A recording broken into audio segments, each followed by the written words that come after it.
تو اگر وہ 4 مہینے میں ایک دفعہ بھی نہیں کرتا تو پھر جو ہے وہ دیانتاً ذمہ دار ہوگا، اس بات کا خطرہ ہے کہ وہ گناہ گار ہو، کیونکہ حضرت عمر رضی اللہ تعالیٰ عنہ نے قانون بنایا تھا کہ 4 مہینے سے زیادہ کوئی بیوی سے دور نہ رہے، تو کم سے کم اتنا ہے لازمی، تو اس سے زیادہ بھی اگر کوئی مرد بیوی کے قریب نہیں آ رہا تو پھر وہ ظالم کہلائے گا شریعت کی نظر میں۔ حج کے دوران باقی ہر عورت اور ہر مرد کے حالات مختلف ہوتے ہیں، بعض عورتوں میں خواہش زیادہ ہوتی ہے، بعض میں کم ہوتی ہے، یہ نیچرل ہے، اس کا کوئی اس سے تعلق نہیں ہے کہ عورت کوئی بری ہے۔ بعض دفعہ عورت میں یہ خواہش نفس بہت زیادہ ہوتی ہے، اس کی ریکوائرمنٹ بہت زیادہ ہوتی ہے، تو لوگ پھر مرد اس بیوی کو برا سمجھنا شروع کر دیتے ہیں، حالانکہ اس کا برائی اور اچھائی سے تعلق نہیں ہے۔ جیسے مردوں میں صحت کے لحاظ سے اور ان کے جو مینٹل ہیلتھ ہے اس کے لحاظ سے مردوں میں فرق ہوتا ہے، کسی میں خواہش بہت زیادہ ہوتی ہے، کسی میں کم ہوتی ہے، تو اس طرح خواتین میں بھی ہوتی ہے، بہت سی پاک دامن عورتیں ہوتی ہیں لیکن ان میں ڈیزائرز بہت زیادہ ہوتی ہے، تو یہ سب کی الگ الگ اللہ نے فطرت بنائی ہے، تو میاں بیوی اس کو ایک دوسرے کو بہتر سمجھ سکتے ہیں کہ کس کی کیا ڈیزائرز ہیں۔ بہرحال اگر مرد میں عورت کی ڈیزائرز پوری کرنے کی طاقت نہیں ہے، عورت میں بہت زیادہ ڈیزائرز ہیں، مرد میں کم ہے، تو ایسی صورت میں عورت پھر مرد سے طلاق مانگ سکتی ہے کہ بھئی میں سیٹسفائی نہیں ہو پا رہی ہوں اور میری ریکوائرمنٹ زیادہ ہے، تو مرد اگر طلاق دے دے تو اچھی بات ہے، نہیں دے تو پھر عورت کو چاہیے اسی کے ساتھ گزارا کرے۔ ہاں اگر 4 مہینے تک بھی مرد بیوی کے پاس نہیں آتا ہے تو پھر مرد پر لازم ہے کہ عورت کے مطالبے پر اس کو وہ چھوڑ دے، کیونکہ پھر تو جوان عورت کو بہرحال گناہ کا خطرہ ہے۔ جسمانی تعلق نہ رہنے سے نکاح پر اثر۔ لاہور سے کسی نے پوچھا اگر میاں بیوی کا آپس میں کوئی جسمانی تعلق نہ ہو تو کیا نکاح پہ کوئی فرق پڑے گا؟ نہیں، اس سے کوئی فرق نہیں پڑتا، جب تک شوہر طلاق نہیں دے گا نکاح ختم نہیں ہوگا۔ یا اگر شوہر جان بوجھ کر بیوی کا حق ہی ادا نہیں کرتا اور 4 مہینے سے زیادہ اس سے ریلیشن قائم نہیں کرتا اور بیوی بھی جوان ہے، اس کو گناہ کا خطرہ ہے، تو پھر وہ عدالت میں کیس کر سکتی ہے اور پھر اس کا ایک پروسیس ہے، کس طرح سے نکاح ختم ہوگا تو اس پروسیس کو فالو کر سکتی ہے وہ۔ تو خلاصہ یہ کہ شوہر گناہگار تو ہوگا کہ اس میں طاقت بھی ہے اور بیوی بھی جوان ہے، تو وہ کیوں اس کا حق ادا نہیں کر رہا، لیکن نکاح خود بخود ختم نہیں ہو جاتا۔ بیوی بچوں سے کتنا عرصہ دور رہ سکتے ہیں؟ بندہ کام کی وجہ سے 2 سال ملک سے باہر رہتا ہے، کوشش کے باوجود چھٹی نہیں ملتی، کیا اتنی دیر بیوی بچوں سے دور رہنا جائز ہے؟ نامعلوم۔ اوئے ہوئے ہوئے ہوئے بھائی دیکھیں، ایک تو ہے حضرت عمر رضی اللہ تعالیٰ عنہ کا مشہور واقعہ ہے کہ آپ نے کچھ خواتین سے پوچھا تھا کہ عورت کتنا صبر کر سکتی ہے مرد کے بغیر، تو بعض صحابیات نے بتایا کہ 4 مہینے، تو حضرت عمر نے قانون بنایا کہ جو مجاہدین محاذ جنگ پہ لڑ رہے ہیں 4 مہینے سے زیادہ دور اپنی بیویوں سے نہیں رہ سکتے۔ تو اس اصول کا تقاضا یہ ہے کہ وہ زمانہ بھی پاک دامنی کا زمانہ تھا، نیک لوگ تھے، تو اصول یہی ہے کہ 4 مہینے انتہا ہے عورت کے صبر کی، تو ایک نارمل عورت کے لیے اس سے زیادہ صبر کرنا مشکل ہوتا ہے، تو اس لیے بہتر یہی ہے، قانون یہی ہے کہ 4 مہینے سے زیادہ دور نہیں رہنا چاہیے۔ اور قرآن نے بھی یہ حکم دیا ہے کہ اگر کوئی قسم اٹھا لے کہ بیوی کے پاس نہیں جائے گا، قسم اٹھا لے، ایسا ہی نہیں بلکہ قسم اٹھا کے، تو پھر 4 مہینے میں طلاق واقع ہو جاتی ہے۔ بعض فقہا کے نزدیک عورت کو طلاق کا اختیار ہو جاتا ہے عدالت کے ذریعے، بعض کے نزدیک ہو جاتی ہے طلاق۔ تو اس سے بھی پتہ چلتا ہے، قرآن سے بھی اشارہ ملتا ہے کہ 4 مہینے جو ہے یہ ایک انتہائی مدت ہے ایک نارمل عورت کے لیے۔ تو اس زمانے میں تو اس کی اہمیت اور زیادہ بڑھ گئی ہے، وجہ اس کی ہے کہ بے حیائی، موبائل، انٹرنیٹ پر بیہودہ چیزیں، یہ سب چیزیں انسان کی شہوت کو بڑھاتی ہیں، مرد کی بھی اور عورت کی بھی۔ تو اس لیے بھائی میں تو آپ کو مشورہ نہیں دے سکتا کہ آپ 2 سال بیوی سے دور رہیں، میں بدگمان نہیں ہو رہا، بہت سے لوگ 4 سال دور رہتے ہیں، ان کی بیویاں بھی پاک دامنی کے ساتھ زندگی گزارتی ہیں، خود بھی بڑے نیک شریف بن کے زندگی گزارتے ہیں، بہت سے ایسے لوگ الحمدللہ ہمارے معاشرے میں ہیں، لیکن بہرحال اس کلچر کو، اس رواج کو فروغ نہیں دیا جا سکتا، اس کو اپریشیٹ نہیں کیا جا سکتا، شریعت کے لحاظ سے بھی، عقل کے لحاظ سے بھی۔ 2 سال تک مرد کے لیے صبر کرنا کتنا مشکل کام ہے، وہ کھا بھی رہا ہے انڈے پراٹھے اور جناب کھانا پینا اسی سٹائل میں چل رہا ہے، یا تو روزے رکھ کے اپنے آپ کو آدھا کر دیا اس نے۔ تو سوال عورت کے ساتھ مرد کا بھی تو ہے نا، مرد میں تو قوت اور شہوت اللہ نے اور بھی زیادہ رکھی ہے، تو وہ کیسے صبر کرے گا؟ مرد کی جو قوت برداشت ہے وہ فقہا نے اور اطباء نے بیان کی 1 مہینہ ہے، تو 2 سال تک بیوی سے دور ہیں۔ میں پھر بھی بتا دوں، میں بدگمان نہیں ہو رہا کہ جو دور ہیں آپ ان کے بارے میں برا سوچنا شروع کر دیں، لیکن بہرحال یہ اپنے آپ کو فتنوں میں ڈالنے کے مترادف ہے، اس لیے ایسی جاب نہ کریں 2 سال تک بیوی سے دور ہیں، یا تو بیوی کو ساتھ لے کر جائیں یا بیوی کے ساتھ ہی رہیں، کہیں ادھر ہی کم پیسوں میں انسان گزارا کر لے بیوی بچوں کے ساتھ، یہ زیادہ اچھا ہے، زیادہ پیسوں کی لالچ میں بیوی بچوں سے دور رہنا۔ باقی بیوی آپ کی راضی ہے اس جاب پہ یا آپ کے پاس کوئی آلٹرنیٹ ہے ہی نہیں, آپ جاب چھوڑ کے آئیں گے تو آپ کو لالے پڑ جائیں گے کھانے پینے کے, تو ایک مجبوری ہے, مجبوری کے حکام الگ ہوتے ہیں, لیکن نارملی اس کی بہرحال ترغیب نہیں دی جا سکتی. دیکھیں قرآن مجید میں اللہ نے ارشاد فرمایا نا, یوم یفر المرء من اخیہ وامہ وابیہ وصاحبتہ وبنیہ, قیامت کے دن کی ہولناکیوں کو اللہ نے بیان کیا کہ انسان اپنے باپ سے دور بھاگے گا, بیٹے سے دور بھاگے گا, بھائی سے دور بھاگے گا. جہاں بیوی کا تذکرہ آیا تو یہ نہیں کہا کہ بیوی سے دور بھاگے گا, بلکہ فرمایا اس سے دور بھاگے گا جو اس کے ساتھ رہا کرتی تھی, یعنی صاحب کہتے ہیں ساتھ رہنے والے کو, صاحبہ سے دور بھاگے گا. تو اس سے پتہ چلتا ہے کہ قرآن میں اللہ نے بیوی کو جو ڈیفائن کیا ہے نا, اس کی جو صفت بیان کی ہے وہ یہ کہ جو آپ کے ساتھ رہتی ہے. تو جب شادی ہو گئی تو سمجھو بیوی پھلترو کی طرح چپک گئی ہے وہ آپ کے ساتھ, جہاں جاؤ گے آپ کے ساتھ جائے گی. تو قرآن سے بھی اشارہ ملتا ہے کہ بیوی سے ساتھ رہنے کی چیز ہے. اب آپ 2 سال, پھر ایک دفعہ تھوڑی ہوتا ہے کہ 2 سال کے لیے چلے گا 2 سال بعد واپس آئے. جو باہر جاب کرتے ہیں وہ تو پھر آئے 1 مہینے بعد پھر 2 سال کے لیے چلے گا, ان کی تو ساری جوانی باہر ہی گزر جاتی ہے. تو اس لیے مجھے یہ بہرحال سمجھ میں نہیں آتا ہے, شریعت کی روح سے یہ پسندیدہ کام نہیں ہے. بہت سخت مجبوری ہے تو ایک الگ بات ہے, لیکن اچھا کام نہیں ہے. یہ غربت میں انسان بیوی بچوں کے ساتھ گزارا کر لے, یہ زیادہ بہتر ہے اس دولت سے جس میں انسان بیوی بچوں سے ہی دور ہو. کیا کرنا ہے ایسی دولت کا کہ آپ اپنے بیوی بچوں سے گھر بار سے دور ہیں. انسان جو شریف آدمی عزت دار آدمی ہے اس کو تو گھر میں سکون ملتا ہے بھائی. اگر شوہر بیوی سے یعنی بیوی ہم بستری نہ کرنے دے, شوہر اس پہ زبردستی کر سکتا ہے؟ تو جہلم والی سرکار نے کہا نہیں کر سکتا. پہلے تو ترغیب تھی خواتین کو چاہیے ایکچولی یوں نہ کریں, ایسا نہ کریں, یوں نہ ایکچولی, لیکن گھمانے کی کوشش کی. لیکن اس وہ اینکر بڑا ہوشیار تھا, اس نے کہا یعنی اس کا مقصد ہے یس اور نو میں, تو جواب یہ تھا کہ نو, حالانکہ یہ جواب غلط ہے, سمجھ رہے ہو نا, کیونکہ گرل فرینڈ اور بیوی میں بولو یہی فرق ہے. جب آپ نے کسی کو کہہ دیا تم میری بیوی ہو, تم میری وائف ہو, تو وہ تمام لوازمات کے ساتھ مانو گے یا بس ویسے ہی شناختی کارڈ میں اور نادرا کا سرٹیفکیٹ دیکھو یو آر مائی وائف, بس اتنا چل جائے گا سوسائٹی میں؟ بولتے کیوں نہیں بھائی. اس سرٹیفکیٹ کے سب سے پہلے آپ پہ گرفت یہ ہوگی کہ بل آئے گا تو بیگم کس کے ہاتھ میں تھمائے گی؟ بجلی کا بل بتاؤ نا آپ کے ہاتھ, گیس کا بل کس کے ہاتھ میں تھمائے گی؟ یہ بیوی ماننے کے لوازمات ہیں. جب کسی خاتون کو بیوی مان لیا نا تو اس کے لوازمات میں کیا ہے کہ بھائی اب کوئی ٹینشن ہوگی, بیماری ہے, تو یہ کون ٹینشن اٹھائے گا ساری؟ بولتے کیوں نہیں یار, میاں اٹھائے گا. اور عورت نے جب مان لیا کہ میرا میاں ہے تو اب وہ جب تک میاں طلاق نہیں دے گا وہ کہیں جا سکتی نہیں ہے. جہلم والی سرکار نے تو میاں بیوی اور گرل فرینڈ بوائے فرینڈ میں فرق ہی ختم کر دیا. جہلم والی سرکار بھی بڑی فلم ہے یار. جہلم والی سرکار کا بھی ایک نیا انٹرویو آیا ہے, اس میں جہلم والی سرکار سے کسی نے پوچھا, یہ میں نے اب نام رکھا جہلم کیونکہ ایک تو شف والی سرکار کا تو بیڑا غرق کیا نا اس نے, اقرار الحسن نے. تو جہلم والی سرکار سے کسی نے پوچھا بھی ایک چینل پہ کہ اگر شوہر بیوی سے یعنی بیوی ہم بستری نہ کرنے دے, شوہر اس پہ زبردستی کر سکتا ہے؟ جہلم والی سرکار نے کہا نہیں کر سکتا. پہلے تو ترغیب تھی خواتین کو چاہیے ایکچولی یوں نہ کریں, ایسا نہ کریں, یوں نہ ایکچولی, لیکن گھمانے کی کوشش کی. لیکن اس وہ اینکر بڑا ہوشیار تھا, اس نے کہا یعنی اس کا مقصد ہے یس اور نو میں, تو جواب یہ تھا کہ نو, حالانکہ یہ جواب غلط ہے, سمجھ رہے ہو نا, کیونکہ گرل فرینڈ اور بیوی میں بولو یہی فرق ہے. یہ اسلام نہیں ہے بھائی. یا تو آپ سیکولر قوتوں کو خوش کر رہے ہو, اور پوچھنے والے نے پوچھا جنسی طور پر ہراساں کرنا بیوی کو, یہ لفظ ہی غلط ہے. جنسی طور پر ہراساں کرنا, دیکھو اللہ تعالیٰ نے عورت کو کتنے حق دیے ہیں. مینسز ہے نا وہ معذور ہے اس وقت, تو مینسز میں شوہر کو ہم بستری سے منع کر دیا اللہ تعالیٰ نے. یہ کس کا خیال کیا؟ عورت کا خیال کیا. قل هو اذن, اذن کے 2 مطلب ہیں کہ یہ تکلیف کا ذریعہ ہے, یہ گندگی ہے. اذن تکلیف کو بھی کہتے ہیں, گندگی کو بھی کہتے ہیں. عورت کے لیے بھی تکلیف کا ذریعہ ہے. پھر نفاس کا خون آتا ہے بچے کی ولادت کے بعد, اس میں بھی اللہ نے کیا لگا دی؟ پابندی. پھر اگر واقعی عورت بیمار ہے تو اس میں بھی پابندی ہے. اب یہ جب عورت کو رائٹ دی ہے تو کچھ رائٹ کس کو دی ہیں؟ مرد کو دی ہیں. کیا آپ نہ بیمار ہو, نہ آپ کو مینسز آ رہے ہیں, نہ نفاس کا خون آ رہا ہے, پھر اگر شوہر آنا چاہتا ہے تو وہ بھی تو بوائے فرینڈ تھوڑی ہے, اس میں اور بوائے فرینڈ میں تھوڑا سا تو فرق رکھو. پھر اس پر اتنی شدید وعیدیں بخاری مسلم کی کہ اگر شوہر بیوی سے ہمبستری کرنا چاہتا ہے اور بیوی منع کر رہی ہے تو نبی نے فرمایا اس کا قبول نہیں کرتے. حدیث میں کہ مفہوم ہے جتنے بھی ضروری کام میں ہو, جب شوہر کو خواہش ہو, حدیث میں آتا ہے عورت وہ سارے کام چھوڑ دے. لیکن وہی بات ہے, آپ نے سیکولر لوگوں کو خوش کرنے کی قسم اٹھائی ہوئی ہے. یہ عجیب بات ہے کہ نہیں ہے کہ گرل فرینڈ میں, اور اچھا عورت کا جا کچھ بھی نہیں رہا اس میں, یعنی اس کا انکار کرنے کی کوئی وجہ بھی نہیں. آپ کہہ سکتے ہیں اس کو تکلیف ہو رہی ہے. کیا تکلیف ہو رہی ہے بھائی اس کو؟ اس میں طاقت اور قوت اور انرجی کس کی خرچ ہو رہی ہے؟ مرد کی خرچ ہو رہی ہے.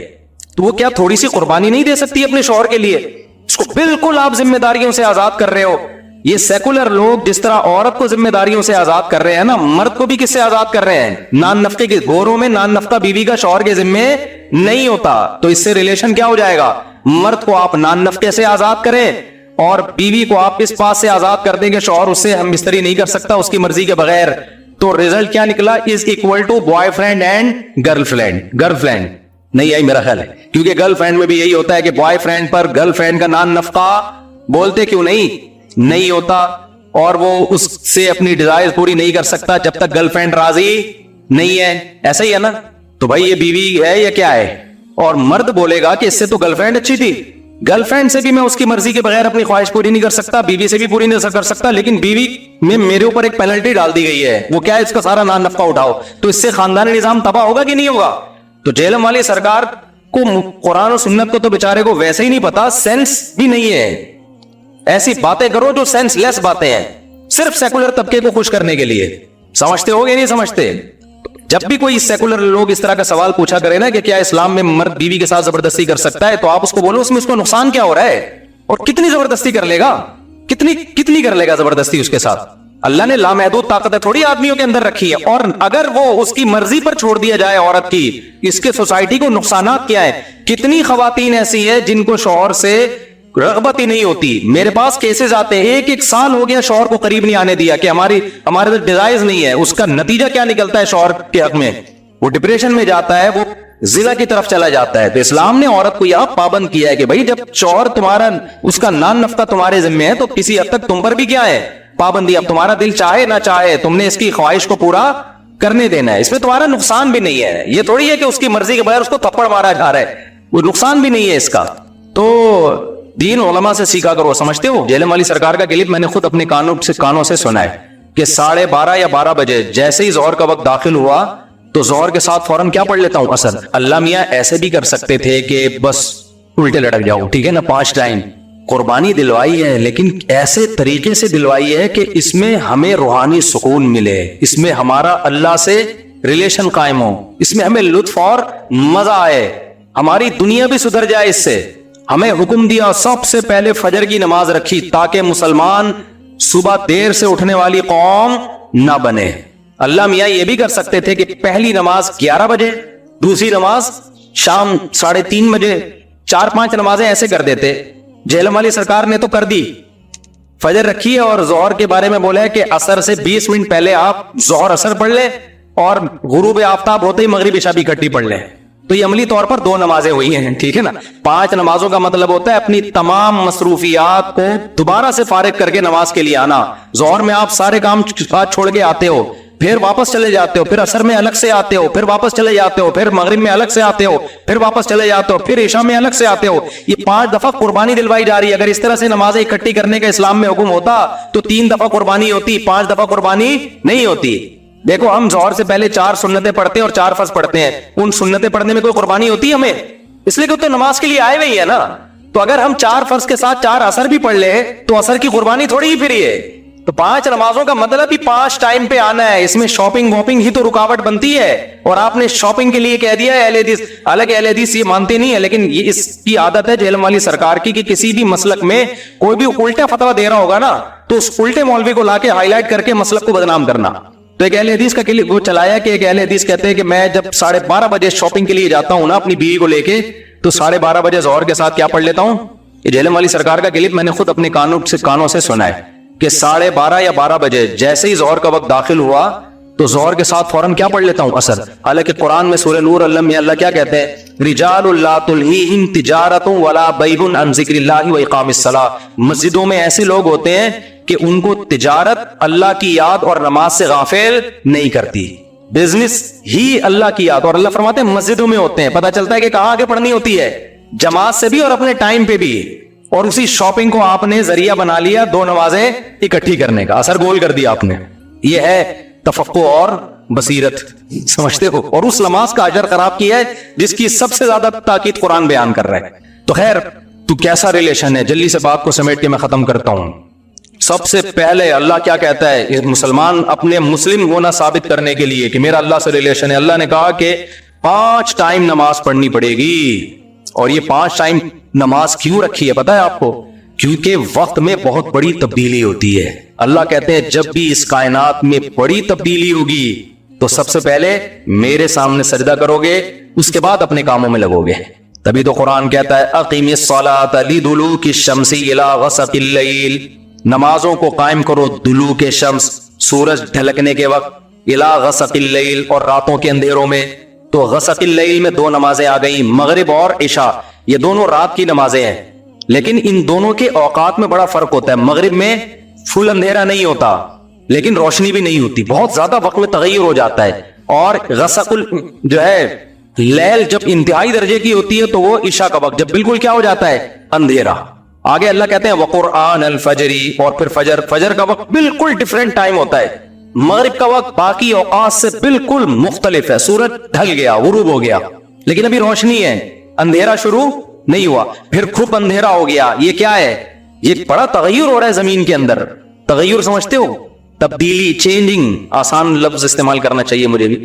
بڑی چینجنگ آ رہی ہے ٹائمنگ میں, اور اس سے انسان کے جذبات میں اور احساسات میں بڑا فرق پڑتا ہے.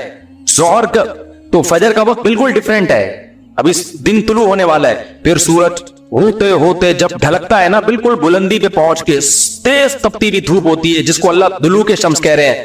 دلوک کہتے ہیں ڈھلکنا. تو سورج کا جو ڈھلکنا ہے نا, بلندی پہ جا کے لڑکنا نیچے, اس کو کیا کہتے ہیں؟ اس میں اللہ نے 2 نمازوں کا ذکر کر دیا, ظہر اور عصر. اس لیے کہ دلوک جو معتدی ہوتا ہے, گاڑی اردو پھر استعمال کر رہا ہوں, معتدی قابل ذکر دلوک, وہ ایک عصر میں ہوتا ہے, ایک ظہر میں ہوتا ہے.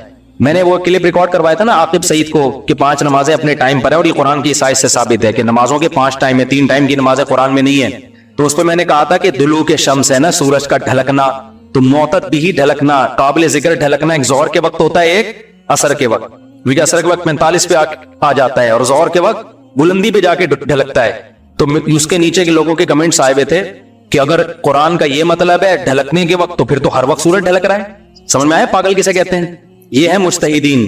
یعنی ان کا دعویٰ یہ تھا کہ 3 وقت ہیں نماز کے قرآن میں, ظہر ہے اور عشاء ہے اور فجر ہے. وہ 3 وقت سے یہ ثابت کرنا چاہتے ہیں کہ ظہر عصر ملا کے پڑھ لو اور مغرب عشاء ملا کے پڑھ لو. اصل میں 3 ٹائم ہے, یہ غلط ہے. دلوک شمس کا لفظ ہے قرآن میں, اور دلوک سے مطلق دلوک مراد ہے, اور مطلق سے فرد کامل مراد ہوتا ہے. جو معتد بھی, دیکھو فرد کامل کو میں مثال سے سمجھاتا ہوں. پہلے میں یہ جنہوں نے اعتراض کیا نا اٹھ پٹانگ قسم کا, ان کے اعتراض کا جواب دوں. یہ کہتے ہیں ہر وقت, باقی ہر وقت تو دلوک ہو رہا ہے, لیکن اس کا تو کوئی بھی قائل نہیں ہے. ایسے تو 1 کروڑ نمازیں ہو جائیں گی. ابے سورج بلندی پہ جا کے جب تک پورا غروب نہیں ہوتا تو ہر سیکنڈ ڈھلک ہی رہا ہے نا, تو کیا ہر سیکنڈ میں نماز پڑھیں گے؟ تو ظاہر ہے قرآن وہ بات کرے گا جو انسانوں کے فہم کے مطابق ہوں گی. تو اس سے صاف پتہ چلتا ہے وہ ڈھلکنا مراد ہے جو قابل ذکر ڈھلکنا ہو. تو قابل ذکر ڈھلکنا, جس کو اصطلاح میں کہتے ہیں معتدی ڈھلکان, وہ جب ہے جب بلندی پہ جا کے پہلی دفعہ ڈھلکنا شروع ہو اور پھر 45 کے زاویے پہ آ جائے. اس سے زیادہ ڈھلکان والی نماز حدیث سے ثابت بھی نہیں ہے. نہیں آئی میرا خیال ہے بات؟ تو مطلق سے فرد کامل مراد ہوتا ہے. اس کو میں مثال سے سمجھاتا ہوں. دیکھو میں آپ سے کہتا ہوں چائے لے کر آؤ, آپ برف ڈال کے ٹھنڈی چائے لے آئے. میں کہوں گا یہ کیا لے آیا؟ آپ کہیں آپ نے بولا تھا گرم چائے لاؤ. میں بولوں گا جب میں نے چائے کا لفظ مطلق بولا ہے, اس کے ساتھ کوئی گرم یا ٹھنڈے کی قید نہیں لگائی, تو اس سے فرد کامل ہی مراد ہوتا ہے. کامل فرد چائے کا کیا ہے؟ کامل درجے کی چائے کیا ہے؟ جو گرم ہوتی ہے, درمیانی درجے کا میٹھا ہوتا ہے اور مناسب سی پتی ہوتی ہے. میں نے آپ سے کہا چائے لے کر آؤ, آپ 6 چمچ شہر بنا کے نا پتیوں کے ڈال کے لے آئے, اور سب میں نے کہا یہ کیا لے کر آیا ہے؟ آپ کہہ رہے, آپ بول رہے چائے. میں کہا بھائی تو زہر بنا دی. تو آپ بولو آپ نے یہ تھوڑی کہا تھا نارمل چائے, آپ نے تو چائے بولا تھا. تو چائے میں تو کوئی بھی چائے. سمجھ میں آ رہی ہے بات کہ نہیں آ رہی؟ یہ چیزیں اصول فقہ میں پڑھی جاتی ہیں جو آج کل کے اسکالرز نے نہیں پڑھی, تبھی قرآن و حدیث کا مطلب بھی ان کو سمجھ میں نہیں آتا. تو المطلق اذا اطلق یراد به الفرد الکامل, یہ اصول فقہ کا مسئلہ ہے اور لغت کا بھی مسئلہ ہے. قاعدہ ہے, ضابطہ ہے کہ جب بھی کوئی لفظ علی الاطلاق بغیر کسی قید کے بولا جائے گا تو فرد کامل مراد ہوتا. اکمل نہیں, اکمل کا مطلب بہت اوپر کی زعفران والی چائے, نہ فرد کامل جو ناقص نہ ہو. زعفران والی چائے لے آؤ گے پھر بھی برا لگے گا. آپ بولو گے بھائی مفتی صاحب آپ نے چائے بولا تھا اور کہا تھا کہ فرد کامل مراد ہوتا ہے, تو میں اس میں زعفران ڈال کے لے آیا. اب میں پتہ نہیں زعفران پیوں نہیں پیوں یار, تو کیا کر کے لے آیا؟ میں تو کامل نہیں, میں تو اکمل. تو میں بولوں گا قاعدہ یہ ہے کہ مطلق جب بولا جاتا ہے تو نارمل جو کامل ناقص نہ ہو, اکمل مراد نہیں ہوتا اس سے. سمجھتے ہو؟ تو یہ قاعدے قرآن و سنت پہ بھی جاری ہوتے ہیں, کیونکہ اللہ میاں نے بھی تو کلام کیا ہے نا, نبی نے بھی تو کلام کیا ہے, تو نبی کے کلام میں بھی وہی لغت کے قاعدے چلیں گے جو عام قاعدے ہیں. سمجھتے ہو گے نہیں سمجھتے؟ تو اب دیکھو قرآن کہہ رہا ہے اقیم الصلاۃ لدلوک الشمس، سورج کے ڈھلکنے کے وقت، تو ڈھلکنے سے فرد کامل جو کامل درجے کا ڈھلکنا ہے، تو کامل درجے کا ڈھلکنا ایک جب بالکل بلندی پہ جا کے ڈھلکنا شروع ہوتا ہے، اس کو کہتے ہیں ڈھلکنا، پہلی دفعہ جب ڈھلکنا، اور دوسرا جب 45 کے زاویے پر جو عصر کے قریب کا ٹائم ہے جس میں سورج میں تغیر پیدا ہونا شروع ہو جاتا ہے، تو یہ ڈھلکنا ہے۔ تو اب جب بھی زمین میں کوئی نیا ٹائم داخل ہوتا ہے نا، تو اللہ کہتے ہیں کیا کرنا ہے؟ سب سے پہلے اللہ کا شکر۔ تبھی علماء نے اصول فقہ کی کتابوں میں لکھا ہے کہ نمازوں کے جو اوقات ہیں نا، یہی نماز کا سبب ہے۔ سمجھتے ہو؟ اللہ میاں نے نمازوں کے اوقات کو نماز کا سبب بنا دیا۔ اب اس بات کو بھی سمجھو، اصل میں نماز کا سبب ہے اللہ کے احسانات۔ نماز جو ہم پڑھتے ہیں اس کا اصل سبب کیا ہے؟ اللہ کے احسانات۔ اب اللہ کے احسانات تو 24 گھنٹے ہیں، تو کیا 24 گھنٹے پڑھتے رہے؟ ظاہر ہے اس میں حرج ہے۔ تو اللہ میاں نے کیا کیا؟ اللہ میاں نے بولا دیکھو شریعت کا ایک اصول ہے، ابھی کیا تمہیں پورا اصول فقہ بیٹھا کے سمجھاؤں میں، لیکن کیا کریں سمجھائے بات سمجھ میں آتی نہیں۔ دیکھو شریعت کا اور کامن سینس کا بھی ایک اصول ہے کہ جب کسی، پہلے مشکل اردو میں سمجھاتا ہوں پھر ایکسپلین کروں گا، جب کسی حکم کا مدار حقیقت کسی حقیقی سبب پہ رکھنا ممکن نہیں ہوتا نا، تو سبب ظاہر پر حکم کا مدار رکھا جاتا ہے۔ مشکل ہے مجھے پتا ہے، آسان کر کے سمجھا رہا ہوں۔ دیکھو ہم جو سفر میں 2 رکعتیں پڑھتے ہیں، اس کی اصل وجہ ہے مشقت۔ کیوں ہم 2 رکعتیں پڑھتے ہیں؟ بھائی ٹینشن ہے سفر میں، اللہ نے نماز کیا کر دی کہ بھائی سفر میں آدمی ایسے راحت میں نہیں ہوتا جیسے گھر میں ہوتا ہے نا، تو اللہ میاں نے کیا حکم دیا کہ بھائی کتنی پڑھنی ہے؟ 2 پڑھنی ہے۔ تو اصل جو وجہ ہے نا سفر میں 4 کی 2 جو اللہ نے کر دی ہے، اس لیے کہ سفر میں آدمی اتنی خوشی اور راحت میں نہیں ہوتا بلکہ تھوڑی سی ٹینشن میں ہوتا ہے۔ لیکن اگر اللہ تعالیٰ یہ کہتے کہ ٹینشن ہی پر حکم کا مدار ہے، تو یہ ٹینشن کم ہونے کے بجائے بڑھ جاتی۔ وجہ اس کی ہے کہ ہم سوچتے رہتے پتہ نہیں مجھے سفر میں ٹینشن ہو بھی رہی ہے کہ نہیں ہو رہی ہے۔ بعض دفعہ لوگ سفر میں گھر کی نسبت زیادہ خوش ہوتے ہیں۔ آپ جا رہے ہو جہاز میں یا ٹرین میں، بڑا مزہ آ رہا ہے، آدمی کو یار اللہ میاں نے تو کہا تھا ٹینشن کی، اب تو ٹینشن نہیں ہو رہی، تو وہمی تو ویسے ہی بڑھ جاتا وہمیوں کا پروگرام نا۔ وہ تو سارا جو 6 گھنٹے جس کا وضو نہیں ہوتا، وہ یہ کیسے سوچے گا کہ مجھے ٹینشن ہو رہی ہے کہ نہیں ہو رہی؟ پھر اگر ہو رہی ہے تو کتنے کلو ٹینشن ہو رہی ہے؟ بعض دفعہ ہو رہی ہے لیکن آدمی کہتا ہے یار اتنی تو مجھے گھر میں بھی ہوتی ہے، یا ہو سکتا ہے نہیں ہوتی ہے۔ تو اسلام ان بکھیڑوں سے نکال کے اللہ میاں نے کیا کیا؟ بھائی سفر سبب ہے ٹینشن کا، اور ٹینشن سبب ہے نماز کا۔ تو اصل سبب تو ٹینشن ہے، لیکن اگر ٹینشن پہ میں نے ڈال دیا نا مدار، تو یہ ٹینشن کم نہیں ہوگی، بڑھے گی۔ لہذا سفر پہ ڈال دیا میں نے، اب سفر ہوگا تو چھوڑ دو، ٹینشن ہے یا نہیں وہ 2 پڑھا کرو۔ نہیں یہ بات میرا خیال ہے۔ تو یہ ٹینشن سے بچانے کے لیے اللہ نے کہہ دیا اب سفر میں چاہے انجوائے بھی کر رہا ہو نا آدمی، تو بھی ہم کتنی پڑھتے ہیں؟ 2 پڑھتے ہیں، اور مقام پہ جتنی مرضی ٹینشن میں ہو پھر بھی پوری 4 پڑھتے ہیں۔ تو یہ اصول، اور یہ دنیا میں بھی یہ اصول چلتے ہیں، سمجھتے ہو کہ نہیں سمجھتے؟ تو یہاں بھی اللہ نے کیا کیا؟ اللہ میاں نے فرمایا اصل میں تو تم پہ نماز فرض ہے اس لیے کہ میرے احسانات تم پر بہت ہیں۔ اب وہ احسانات تو ہر وقت بولو ہوتے رہتے ہیں، اب ہر وقت احسانات ہیں تو اب ہر وقت پڑھتے ہیں نماز، وہ تو ناممکن ہے۔ تو اللہ میاں نے کہا کہ بھائی دیکھو اللہ کے احسانات میں جو تجدد ہوتا ہے نا، جدت آتی ہے، وہ ٹائم کے لحاظ سے آتی ہے۔ ہماری پوری زندگی کا نظام کس سے چل رہا ہے؟ ٹائم سے چل رہا ہے۔ تو وقت جیسی تبدیل ہوتا ہے نا، ایک نئی نعمت کا ظہور ہوتا ہے، تو تبدیلی وقت پہ حکم کا مدار رکھ دیا اللہ تعالیٰ نے۔ ٹائم جیسے جیسے چینج ہوگا تو سمجھ لو کہ اللہ کی نئی نعمت مل رہی ہے تمہیں، تو اس نئی نعمت پہ شکرانے کے لیے تم نے کیا کرنا ہے؟ نماز پڑھنی ہے۔ تو ٹائم چینج ہوتا ہے، اور تو ٹائم جو ہے نا، اب ٹائم تو 24 گھنٹے میں ہر سیکنڈ میں چینج ہو رہا ہے۔ تو وہی بات ہے، اللہ نے کہا ہر سیکنڈ میں چینج ہو رہا ہے، لیکن دلوک شمس والا ٹائم اور رات والا ٹائم اور وقرآن الفجر، فجر والا ٹائم، یہ اس میں ٹائم میں بڑا تغیر آتا ہے۔ تو بڑا تغیر آتا ہے تو نئی نعمت مل رہی ہے، اور لہذا جب نئی نعمت مل رہی ہے، حقیقت میں نہ بھی مل رہی ہو اور حقیقت میں اس سے پہلے بھی مل رہی ہو نہیں، لیکن اب فرض یہ کر لیا گیا ہے کہ جب ٹائم چینج ہوگا تمہیں نئی نعمت ملے گی، اور نئی نعمت ملے گی تم پر لازم ہے کہ اللہ کا شکر ادا کرو آگے۔ تو اس لیے علماء نے اس مسئلے کو بڑا اچھا سمجھا، اصول فقہ میں ایکسپلین کیا ہے کہ نمازوں کا جو سبب ہے نا وہ کیا ہے؟ اوقات کی تبدیلی۔ جیسے 2 رکعتوں کا سبب سفر ہے، حالانکہ اصل میں نہیں ہے، اصل میں تو کچھ اور ہے، لیکن اب اللہ نے کیا بنا دیا سفر کو۔ تو ایسے ہی نمازوں کے واجب ہونے کا سبب کیا ہے؟ وہ وقت میں بڑی تبدیلی۔ تو یہ 5 ٹائم اس زمین پر ایسے جس میں بڑی تبدیلی ہوتی ہے، اور ان بڑی تبدیلیوں سے انسان کو اللہ کی نعمتوں کا احساس ہوتا ہے۔ اگر یہ ٹائم رک جائے نا تو ہماری زندگیوں کی رنگینیاں ختم۔ صرف فجر ہی کا ٹائم ہو، ظہر میں جو الگ سے انسان کی فیلنگ ہوتی ہے، عصر میں الگ فیلنگ ہوتی ہے، مغرب میں الگ، انجوائے کرتا ہے انسان لائف کو، نہ ہر وقت اسے مغرب کا ٹائم چاہیے، اسے عشاء بھی چاہیے، لیکن ہر وقت عشاء نہیں چاہیے، اسے فجر کی بہاریں بھی چاہیے، لیکن ہر وقت فجر کی بہاریں نہیں چاہیے، اسے دوپہر کی چلچلاتی دھوپ بھی چاہیے، ہر وقت نہیں چاہیے، شام کی ٹھنڈی چھاؤں بھی چاہیے جو عصر کے ٹائم ہوتی ہے۔ اور کیسے سمجھائیں میرے بھائی، میرے پاس اس کے علاوہ تبھی تو 5 نمازیں ہیں، تو 2 نمازیں اکٹھی بیٹھی نہیں ہوتی، سمجھ رہے ہو؟ کیونکہ اوقات 5 ٹائم چینج ہوتے ہیں اور بڑی تبدیلی آتی ہے، تو 3 ٹائم کیوں پڑھ رہے ہو بھائی تم نماز؟ باقی قرآن و حدیث کے حوالے کیا ہیں وہ میں انشاءاللہ بھی ریئیکشن ریکارڈ کرواؤں گا، اس پہ وہ آ جائیں گے۔